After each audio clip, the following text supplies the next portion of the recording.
પ્રતિક્રિયા, સ્વચ્છ દૂધ ઉત્પાદન તેમજ પશુ આરોગ્ય બાબતે વિવિધ ડોક્ટરો દ્વારા વિશેષ ચર્ચા કરી સમજણ આપવામાં આવી હતી।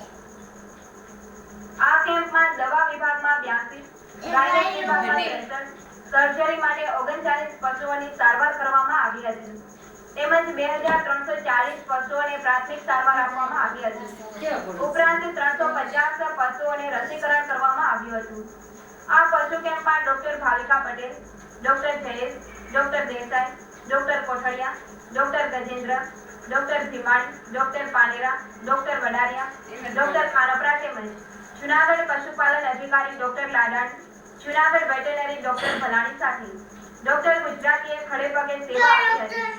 આ કેમ્પને સફળ બનાવવા સણોસરા સરપંચ હરસુભાઈ વાછાણી, ગૌશાળાના પ્રમુખ, દૂધ મંડળીના પ્રમુખ અને ડોક્ટર ફળદુ તથા તાલુકા પશુપાલનની ટીમે ખાસ જહેમત ઉઠાવી હતી। સણોસરા ગામે આજરોજ પશુ સારવાર અને ચિકિત્સા કેમ્પનું આયોજન થયું છે, જેમાં જૂનાગઢ કૃષિ યુનિવર્સિટીના પશુપાલન મહાવિદ્યાલયના તજજ્ઞોની પણ સેવાઓ લેવામાં આવી રહી છે। આ સ્થળે નાના મોટા પશુઓની સારવાર તથા વેક્સિનેશન તથા સર્જરી એટલે કે ઓપરેશનો કરવાની વ્યવસ્થા કરવામાં આવી છે। જુદા જુદા પ્રકારના ઓપરેશનો અમારા નિષ્ણાત ડૉક્ટરો કરશે। પશુઓને એમના ઘર આંગણે સારવારની સગવડતા મળી રહે। લગભગ 150 જેટલા ખેડૂતો પોતાના પશુઓને લઈને આવેલા છે, એમને તજજ્ઞતાનો લાભ મળશે। આ ઉપરાંત 1200 થી 1500 જેટલા પશુઓને ડીવર્મિંગ એટલે કે કૃમિનાશક દવાઓ પણ આપવામાં આવી છે।